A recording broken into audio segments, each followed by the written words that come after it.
Moisés roga a Hobabe que vá com eles. Disse Moisés a Hobabe, filho de Reuel, o midianita, sogro de Moisés: estamos de viagem para o lugar de que o Senhor disse: dar-vos-ei, vem conosco, e te faremos bem, porque o Senhor prometeu boas coisas a Israel. Porém ele respondeu: não irei, antes irei à minha terra e à minha parentela. Tornou-lhe Moisés: ora, não nos deixes, porque tu sabes que devemos acampar-nos no deserto, e nos servirás de guia. Se vieres conosco, fartiemos o mesmo bem que o Senhor a nós nos fizer. Partiram, pois, do monte do Senhor, caminho de 3 dias. A arca da aliança do Senhor ia adiante deles, caminho de 3 dias, para lhes deparar lugar de descanso. A nuvem do Senhor pairava sobre eles de dia, quando partiam do arraial. Partindo a arca, Moisés dizia: levanta-te, Senhor, e dissipados sejam os teus inimigos, e fujam de diante de ti os que te odeiam. E quando pousava, dizia: volta, ó Senhor, para os milhares de Israel. Até aqui. Eu tenho interesse pelos documentários que retratam a história da Segunda Guerra Mundial. Não apenas da Segunda Guerra Mundial, mas interesse por história, interesse por guerra, por se tratar da realidade da nossa sociedade, da humanidade, em décadas e séculos passados. E há detalhes que são impressionantes. Eu acho interessante assistir esses documentários. Quando assistimos, por exemplo, a história da Segunda Guerra Mundial, é curioso observarmos como a Alemanha nazista, ela iniciou muito forte a guerra. Me refiro à Segunda Guerra Mundial em particular. E ela rapidamente invadiu a França, sem proporcionar qualquer chance de defesa para a França. E houve uma pressão muito grande de que ela conseguisse também invadir a Inglaterra. Mas é que está a questão. A Inglaterra, eu creio que pela graça de Deus, ela conseguiu resistir aos ataques da Alemanha nazista. Hitler possuía armas poderosas, dentre elas, por exemplo, a sua esquadra de aviões. E a Inglaterra, durante muito tempo, sofreu debaixo dos bombardeios dos aviões nazistas. Não somente isto. Imaginem vocês que Hitler possuía à sua disposição tais aviões, mas possuía também um arsenal muito grande de submarinos. E os submarinos alemães, eles estavam afundando centenas, dezenas e milhares de navios ingleses que transportavam os mantimentos para a Inglaterra e que eram necessários para a subsistência do povo inglês. Chamada de a Batalha do Atlântico. E Churchill ficou muito preocupado, porque imagine você, como é que nós vamos lutar contra submarinos? Como identificar, como localizar submarinos? Estão submersos, usam torpedos. E como, por exemplo, prever a aproximação dos aviões alemães? Mas eu fico impressionado como a Inglaterra conseguiu se organizar justamente para montar entre eles uma estrutura de comunicação, torres de comunicação, que informavam aos centros estratégicos a aproximação dos aviões para que, por sua vez, os aviões ingleses pudessem se preparar para o ataque alemão. E a mesma coisa aconteceu no que diz respeito à Batalha do Atlântico. Eles conseguiram, através do sonar, organizar uma estrutura em que eles conseguiam, através das comunicações com os centros estratégicos, antecipar os ataques dos próprios submarinos. Os submarinos eram localizados através de uma estrutura muito organizada de comunicação. Então, nós não podemos sequer mensurar a importância da comunicação, por exemplo, no campo de batalha. Hoje, nós temos a internet, o GPS, satélites, isso tudo trazem um diferencial tremendo para qualquer país no campo de batalha. Não há guerra que possa prosperar sem o auxílio dos instrumentos de comunicação. E é de John Piper a frase que compara a oração a um rádio comunicador no campo de batalha. Aliás, é até uma comparação muito pobre, nós vamos admitir. Como foi dito, nós não podemos mensurar o tamanho da importância das comunicações numa guerra de verdade. Se as comunicações são importantes numa guerra de verdade, eu só posso dizer que a oração é infinitamente mais importante nas batalhas que nós travamos aqui contra os inimigos do povo de Deus. Parte do nosso fracasso se dá ao fato de que nós não temos feito bom proveito deste maravilhoso rádio comunicador. Tiago dirá, olha, vocês não têm porque vocês não pedem. E quando vocês pedem mal, para esbanjarem os seus vossos próprios prazeres. Não há como a igreja do Senhor prosperar se ela não fizer bom uso da oração, desse instrumento de comunicação com o nosso QG, e se nós não fizermos da forma apropriada. Tudo isso aqui para dizer para vocês que nessa noite eu quero tratar com os irmãos sobre como orar. Não temos dúvidas da importância da oração, mas eu quero tratar com os irmãos acerca de como orar. Então o tema que eu quero trazer nesta noite é o seguinte, como o povo de Deus deve orar no início e ao fim de suas jornadas rumo à glória eterna.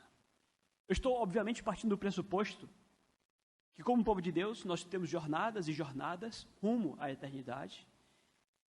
E, no decorrer dessas jornadas, nós temos a obrigação, do ponto de vista estratégico, de orarmos ao fim e ao início de cada uma dessas jornadas. Eu falo jornadas e, mais uma vez, faço referência ao texto de Números. Como estamos aqui a tratar do povo de Deus, que durante 10 capítulos deste livro esteve preparando-se para iniciar uma viagem rumo a Canaã, aos pés do Monte Sinai. Muitos preparativos, 10 capítulos de preparativos. E vimos como agora, enfim, o povo levanta acampamento para começar as suas jornadas rumo à Terra Prometida. E alguns detalhes aqui que eu quero trazer antes de entrarmos no tema da mensagem em si, detalhes que dizem respeito à partida deles. O texto vai dizer que, versículo 33, acompanhe comigo. Partiram, pois, do monte do Senhor, caminho de 3 dias. A arca da aliança do Senhor ia adiante deles, caminho de 3 dias, para lhes deparar lugar de descanso. A nuvem do Senhor pairava sobre eles de dia, quando partiam do arraial. Então, falamos hoje pela manhã sobre o contexto dos versículos anteriores a esta passagem. Eles estão indo embora ali do Monte Sinai. Moisés aproveitou a oportunidade para convidar Albabe, que era o seu cunhado. Falamos um pouco sobre isso. Falamos sobre evangelização. Falamos sobre como evangelizar. Mas não há aqui explicitamente registrada a resposta de Albabe, mas a partir de Juízes capítulo 1 nós inferimos que Albabe aceitou ao fim o convite de Moisés. E então eles partiram do monte do Senhor. E qual seria esse monte do Senhor? Naturalmente é uma referência ao Monte Sinai.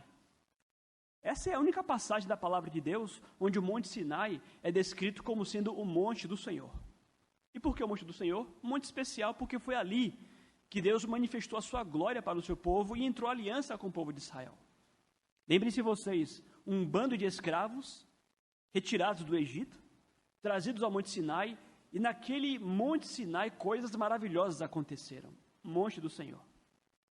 Apenas uma curiosidade, apesar de tão importante este monte, nós não temos registros de novas histórias neste monte. Eles levantam agora acampamento, eles partem para a nova, ou a Jerusalém, a Canaã, muito aguardada, mas adeus Sinai. Não há novas histórias no Sinai. E aliás, até mesmo do ponto de vista da arqueologia e da geografia, não se sabe hoje onde fica o Monte Sinai. mas é apenas para mostrar que o monte em si ficou para trás. A importância não estava num pedaço de terra, mas na presença de Deus, que por ali repousou durante um tempo. Mas vejam, conquanto aquele monte tivesse sido um momento ou um lugar de experiências significativas para o povo de Deus, e Deus tivesse ali manifestado-se ao povo, quando eles levantam o acampamento para partir dali, eles levam consigo, nós lemos aqui agora, a Arca da Aliança. E há aqui um simbolismo, porque se Deus manteve comunhão com o seu povo ali naquele monte, a arca era símbolo também da presença de Deus em meio ao seu povo. Então Moisés faz questão de dizer, olha, nós saímos daqui, onde tivemos experiências maravilhosas com Deus, mas levamos a arca, que é um símbolo da presença de Deus em meio ao seu povo. E vocês vão lembrar que havia o acampamento, com a distribuição das tribos, e no meio do acampamento estava o tabernáculo, e dentro do tabernáculo a arca, onde Deus falava com Moisés e manifestava-se ao povo. A arca, ela tinha essa representatividade. Aliás, lembrem-se, o texto dirá inclusive, como nós lemos aqui agora, que partindo o povo em sua viagem, em suas jornadas, a arca ia na frente. E não sem razão.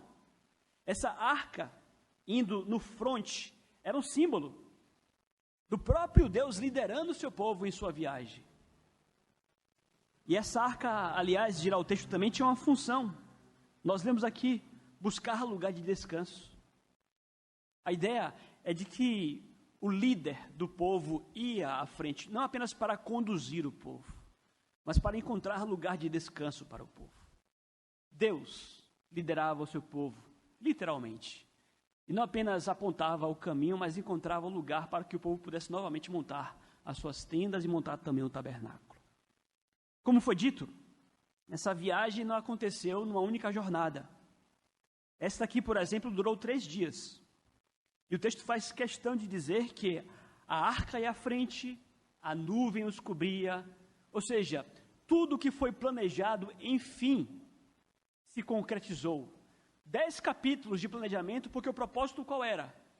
Que o povo se purificasse, se santificasse, se preparasse, justamente para que essa viagem não acontecesse ao léu, mas para que fossem guiados pelo Senhor. Prepararam-se eles para que fossem povo santo, para que pudessem ter o privilégio de ter diante deles a direção do Senhor. E ali estava, a arca e a nuvem, enfim, conduzindo todo o povo de Deus.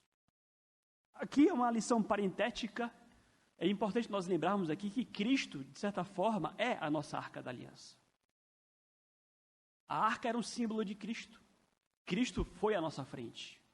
Cristo abriu caminho para o seu povo. Cristo, aliás, já adentrou as portas da eternidade.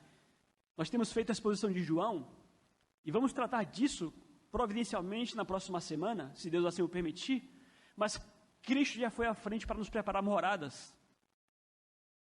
Ele é aquele que nos prepara o descanso, que encontrou o lugar para que o seu povo possa repousar. É apenas uma lição parentética, mas que nós lembremos como Deus é perfeito, como as coisas se encaixam no Antigo e Novo Testamento. A arca apontando para Cristo. Cristo é aquele que vai à nossa frente, Ele é o nosso precursor. Mas o que nos chama a atenção aqui é o que Moisés faz quando eles começam esta viagem. Versículos 35 e 36. O que Moisés fez na partida e na chegada? Partindo a arca, Moisés dizia: levanta-te, Senhor, e dissipados sejam os teus inimigos, e fujam de ti os que te odeiam. E quando pousava, dizia: volta, ó Senhor, para os milhares de Israel. Então vejam, queridos, que por parte do líder do povo de Deus, aqui havia uma rotina. De manhã, clamava ao sinal do movimento da nuvem, quando era para iniciarem-se a viagem. Certamente havia ali uma reunião do povo de Deus e uma oração feita por Moisés em nome do povo: levanta-te, Senhor, vai à nossa frente. E a oração clamava não apenas para que Deus lhes desse o norte, a direção, mas para que além do norte Deus lhes desse vitórias contra os inimigos do povo de Deus. E quando a nuvem dava sinais de que encontraram o lugar do descanso, Moisés mais uma vez reunia as tribos e outra oração era feita: volta, Senhor, volta aos milhares dos milhares do teu povo. Então vejam vocês que havia uma rotina aqui. Quantas vezes será que Moisés fez essas orações? Nós temos razões para imaginar que em todas as ocasiões em que a viagem começava e em todas as ocasiões em que a viagem terminava, estas orações eram feitas. Assim como acontece, por exemplo, em nossos cultos. Nós findamos o culto com a bênção apostólica. No culto matutino, no culto vespertino, os irmãos até sabem de cor a oração que é feita, a bênção que é impetrada. Nós temos motivos para imaginar que aquilo ali acontecia rotineiramente, o povo já conhecia quais eram as orações de Moisés. O que nós aprendemos com isto aqui? Que nós também devemos começar e terminar as nossas jornadas com oração. Pode parecer algo banal, talvez você pense consigo, mas isso já revela que você não considera com a devida importância a oração para a sua vida, a oração para você. Sem dúvidas, queridos, nós temos da parte de Moisés aqui um exemplo para nós. Começarmos e terminarmos as nossas jornadas com oração. E, aliás, durante a liturgia nós lemos aqui o Salmo 92, quando também nós observamos aqui uma aplicação que se dá no que diz respeito à guarda do dia do Senhor. Nós lemos Salmo 92, cântico para o dia de sábado. Bom é render graças ao Senhor e cantar louvores ao teu nome, ao Altíssimo, anunciar de manhã as tuas misericórdias e durante a noite as tuas fidelidades. É da mesma forma iniciarmos o dia do Senhor com oração, com culto. Encerrarmos o dia do Senhor com oração, com culto. E, aliás, toda a vida, ao longo da história do povo de Deus, essa era a prática. Mas vivemos tempos difíceis. Tempos de secularismo. O domingo é o dia como outro qualquer. O shopping abre, o comércio abre. Hoje, igrejas que não iniciam o dia do Senhor com culto, não. Escola dominical e olhe lá. Eu atribuo isso ao secularismo. Eu atribuo isso a um secularismo que me preocupa, porque já aponta para uma apostasia, um enfraquecimento, uma relativização, um desgaste daquilo que Deus estabeleceu para o seu povo. Então eu creio que nós faríamos bem se considerássemos o exemplo de Moisés, se fôssemos mais humildes para começar e terminar as nossas jornadas com oração. Mas como? E aqui nós entramos em nosso tema. Como orar? E aí, olhando para as orações que Moisés faz, nós tomamos duas lições acerca de como nós devemos orar. Primeiro, sem dúvidas, devemos orar fervorosamente, esperando pela vitória de Deus sobre os seus inimigos. Mais uma vez, por favor, versículo 35. Partindo a arca, Moisés dizia: levanta-te, Senhor, e dissipados sejam os teus inimigos, e fujam de diante de ti os que te odeiam. Nas duas orações que nós temos aqui de Moisés, nós temos dois temas que são importantíssimos à luz de toda a palavra de Deus. Quais são esses dois temas? Primeiro, a vitória de Deus contra os seus inimigos. Fiz citação disto ao longo da liturgia. E o segundo tema, muito importante também, a presença de Deus com o seu povo. A primeira oração que Moisés faz aponta para este tema, a vitória de Deus contra os inimigos do povo do Senhor. E no que diz respeito a isto, já nos chama a atenção o fato de que Moisés não ora para que Deus dê vitória aos inimigos de Israel. Se você observar aqui, Moisés ora para que Deus dê vitória aos inimigos dele. Vocês repararam nisso? Versículo 35, mais uma vez, partindo a arca, Moisés dizia: levanta-te, Senhor, e dissipados sejam os teus inimigos. Há uma razão, obviamente, para Moisés orar dessa forma. Eles iriam adentrar ali, terra dos inimigos. Eles iriam ali se aventurar por território estrangeiro. Os perigos seriam muitos. Mas Moisés não ora para que Deus lhes dê vitória para os inimigos dele, mas Senhor, dá vitória contra os teus inimigos. E aqui é uma questão óbvia. Aqueles que são inimigos do povo de Deus, são inimigos de Deus. Nós pleiteamos a causa do Senhor. Aliás, a igreja é o corpo de Cristo. A igreja é o corpo de Cristo. Aqueles que se opõem à igreja se opõem ao próprio Cristo. E nós, portanto, temos razões para orar como Moisés orou: Senhor, que o Senhor batalhe as nossas batalhas, que o Senhor supere os teus próprios inimigos. Essa oração era feita por Moisés e a oração em si só ela é muito estratégica. Primeiro porque naturalmente aqui é uma pública profissão humilde de fé, de quem declara que a sua confiança contra esses inimigos que são reais, a sua confiança não reside no seu poder. Tínhamos ali um exército muito bem organizado agora. 12 tribos, 11 delas separadas para a guerra. Tínhamos milhares de milhares, como nós acabamos de ler aqui.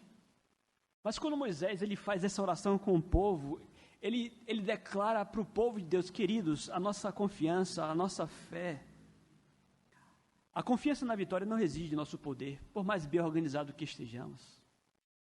Muito se falou de organização aqui ao longo de 10 capítulos. A organização, como nós sabemos, é muito importante para a guerra. Mas nós cantamos aqui Castelo Forte. O homem por si só não pode nada. Sem Deus, nós estamos perdidos. Então há a necessidade absurda da oração: o Senhor vá à frente. Mas não apenas isto. Ao declamar, ao declarar a sua confiança em Deus, aqui também é um fator didático. Porque a oração é feita para ensinar o povo acerca disto. Ensinar o povo acerca disto. Vocês dependem do Senhor. E Ele lhes dará a vitória. Eu pretendo falar um pouco disso mais à frente. Mas o que nós contemplamos aqui em Moisés é um homem de fé, um homem piedoso. Eu digo isso porque no que dependesse de Moisés, pela graça de Deus, eles teriam entrado em Canaã em 3 dias. Mas nós vamos ver nos próximos capítulos. No capítulo seguinte, a mesma fé que esperávamos ver no povo de Deus, não há, porque o povo é chamado a espiar a terra e já volta todo amedrontado e diz: não vamos entrar não. Nós vamos perder. Daqui para frente, infelizmente, é só ladeira abaixo. Um povo incrédulo. Um povo que não ora e que não crê no poder da oração. E que não crê no poder do Deus de Israel. Nós encontramos esta oração, como nós vimos, no Salmo 68. Ou seja, essa oração é repetida séculos depois. Mas como foi dito, eles oravam. E aliás, este é um assunto que a Bíblia repete com muita frequência. Tema importante: o triunfo de Deus contra os seus inimigos. Este aqui é o clímax, na verdade, da primeira parte do livro de Números. Como foi dito, esse clímax traz esses 2 grandes temas, que aliás são os 2 grandes temas de toda a palavra de Deus. A vitória de Deus contra os inimigos e a presença de Deus com o seu povo. Nós contemplamos Deus escrevendo a história. Deus criando o homem, criando o Éden, o colocando lá, até que vem Satanás e ludibria a Eva. E Satanás levanta-se como um líder de uma rebelião contra o povo de Deus e arrasta a humanidade para a queda. Mas ali mesmo no Éden, já temos o prenúncio daquilo que Deus há de fazer contra os seus inimigos. E Deus diz a Adão e a Eva: olha, vocês, o descendente de vocês há de esmagar a cabeça da serpente. E mais à frente nós lemos acerca de Babel, a Torre de Babel, que aliás é um símbolo dessa humanidade prepotente e arrogante, que se levanta em rebelião contra Deus, e Deus vem e desfaz os seus planos e derruba a Torre de Babel. Mais à frente, a Babilônia, da qual Babel fazia referência, a Babilônia se levanta contra o grande povo que leva cativo o povo de Deus. E quando você vai a Apocalipse, por exemplo, a referência que se faz à vinda e à volta de Cristo para dar fim à maldade que há no mundo é pintando um quadro da grande Babilônia sendo arruinada e sendo destruída. Então, se você olhar de uma perspectiva, tudo que a Bíblia fala com respeito aos planos de Deus, em permitir o triunfo do mal por um tempo, mas em aguardar com muita paciência o dia em que Ele há de rasgar os céus, para dar fim a toda esta maldade que nós contemplamos à nossa volta.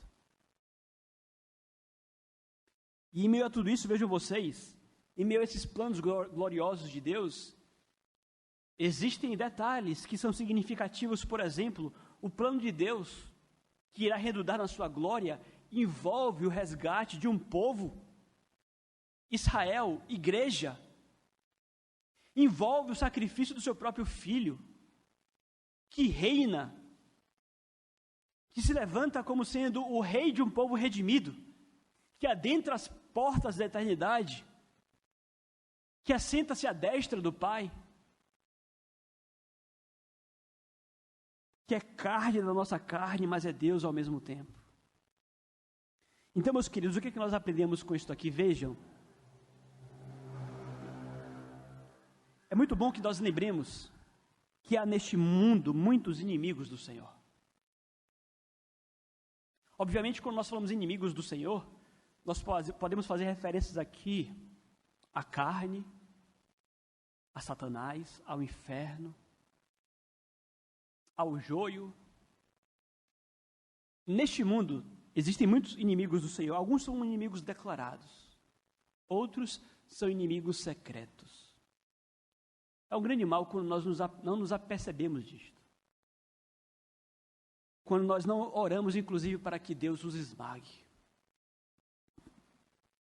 Mas vejam, como foi dito, a promessa, Isaías 45, versículo 23, de que todo joelho se dobrará. Inclusive, os joelhos daqueles que se revelam inimigos do próprio Senhor, ou se escondem inimigos do próprio Senhor. Então, por favor, queridos, não percam de vista que nós, enquanto povo de Deus, temos as melhores promessas e as maravilhosas promessas que somente nós temos, de que este mundo terrível há de ser liquidado, de que o juízo de Deus há de ser estabelecido. Mas há uma lição aqui derradeira, ainda com relação ao primeiro ponto. Nós devemos orar fervorosamente e esperar pela vitória de Deus contra os seus inimigos. Isso aqui diz respeito a orações imprecatórias mesmo. E, aliás, temos no modelo de oração dado pelo Senhor Jesus Cristo uma oração imprecatória. Venha o teu reino, seja feita a tua vontade na terra como no céu. Senhor, dê fim, liquide Satanás à nossa volta, coloque um ponto final nesse inferno à nossa volta, faça justiça. E vejam, a igreja odierna dos nossos dias está muito acomodada a uma vida neste mundo. E as preocupações da igreja no dia de hoje, me refiro à igreja apóstata, é orar para que Deus abençoe os seus projetos terrenos. Ah, Senhor, que o Senhor me abençoe em meus planos. Ah, eu quero prosperar. Eu quero um emprego novo, uma casa nova. Quando, na verdade, o modelo deixado por Cristo não diz nada disto. Dá-me o pão de cada dia. A oração volta os seus olhos para questões muitíssimo maiores e mais importantes. Venha o teu reino. Venha o teu juízo. Maranata, volta ao Senhor Jesus. E às vezes nós perdemos tempo orando com coisas que não são tão valiosas assim. Então, no que diz respeito às nossas jornadas, eu creio que nós faremos bem em iniciarmos elas orando: Senhor, vá à nossa frente. Seria muita ingenuidade da nossa parte imaginarmos que nós vamos começar, por exemplo, um dia que nós não seremos combatidos, porque nós seremos combatidos. Combatidos pelos inimigos da igreja, combatidos pelos inimigos de Deus, pela carne, pelo inferno, por Satanás, pelos instrumentos das trevas à nossa volta. E vejam, nós teremos presas fáceis se confiarmos as vitórias aos inimigos da nossa lida diária, as nossas forças, ao nosso poder. Senhor, vai à frente, venha ao teu reino, faça-se a tua vontade. Então, como é que o povo de Deus deve orar? No início de suas jornadas, devemos orar fervorosamente e esperar pela vitória de Deus sobre os seus inimigos. E segundo e último lugar, nós também devemos orar fervorosamente pela presença contínua do Senhor entre os milhares de seu povo. Versículo 36, acompanhe comigo. E quando pousava, dizia: volta, ó Senhor, para os milhares de Israel.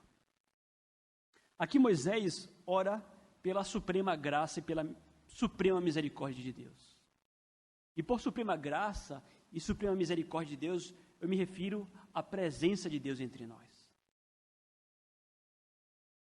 Não há nada de melhor que nós possamos pedir ou desejar. Nada que reflita a graça de Deus mais do que a presença dele entre o seu povo. Então, Moisés pede por isto.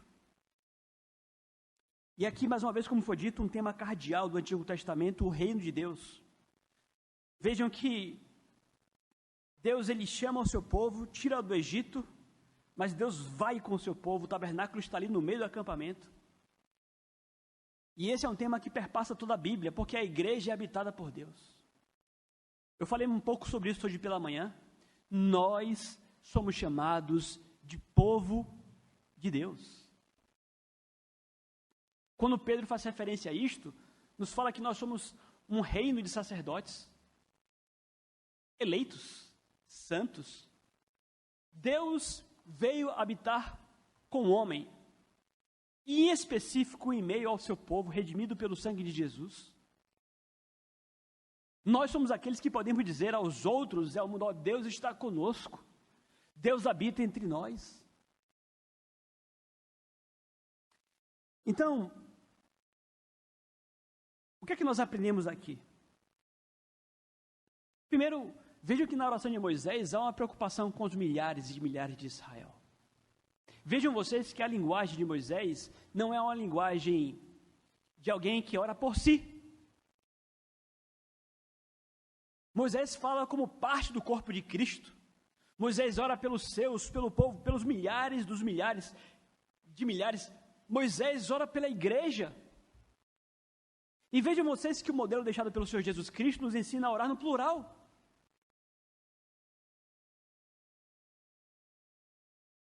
Pai nosso que estás nos céus, santificado seja o teu nome, venha o teu reino, seja feita a tua vontade, na terra como nos céus. O pão nosso de cada dia dá-nos hoje.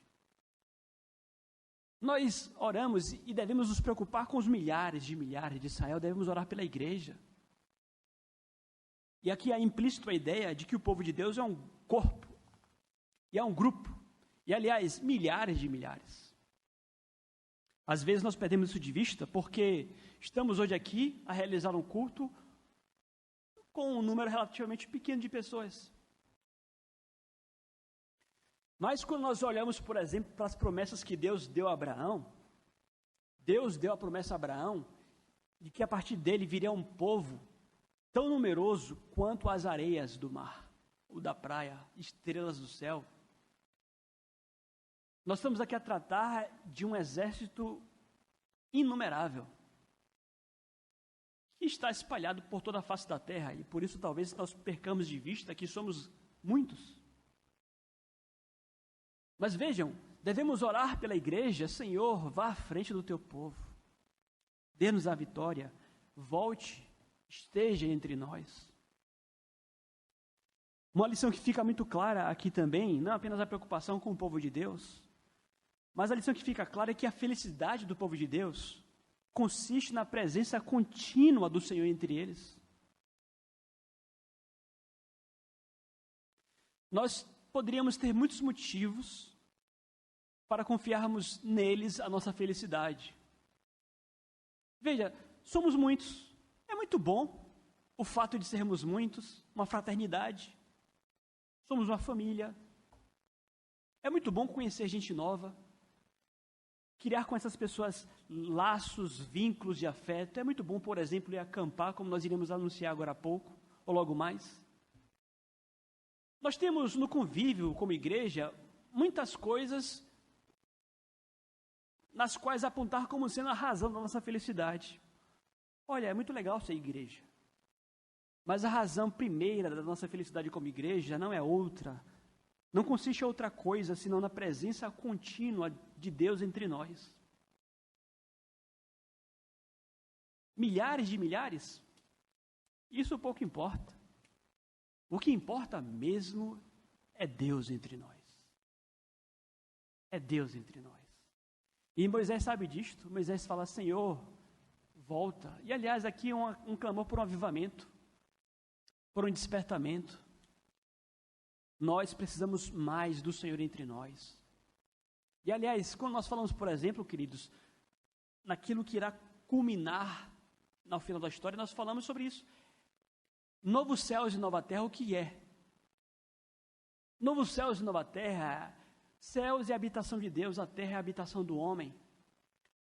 Novos céus e nova terra é Deus habitando com o homem. Estamos aqui a falar de perfeita e plena comunhão com Deus eternamente. O céu é isto. E temos na igreja um vislumbre disso, porque aqui já temos as primícias do Espírito, já temos Deus habitando entre nós, Deus conosco.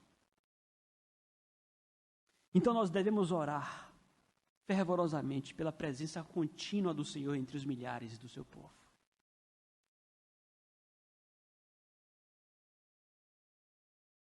Como foi dito, Moisés, o homem de fé. O homem que tinha plena consciência do que Deus havia preparado para o seu povo, do chamado que Deus dera para o seu povo. Quando Moisés chama Ababe, ele faz promessas maravilhosas para Ababe, porque Moisés é o homem de fé. As promessas que Moisés faz para Ababe refletem a fé de Moisés. Ababe, Deus vai nos dar coisas maravilhosas, nós vamos reparti-las com você também. As promessas que Moisés faz para Ababe refletem a alegria de Moisés. Mas, infelizmente, há um contraste irônico com o que acontece no capítulo seguinte. O povo começa a se queixar. Os espias declaram que Israel vai ser derrotada. Vejam vocês que o problema, às vezes, não está na liderança. Eles tinham que abraçar a visão daquele líder. Eles não fizeram. Mas o ponto mais importante aqui não é este. O ponto mais importante é que nós faríamos bem, como foi dito ao longo da introdução, a nos equiparmos mais com os poderes da oração.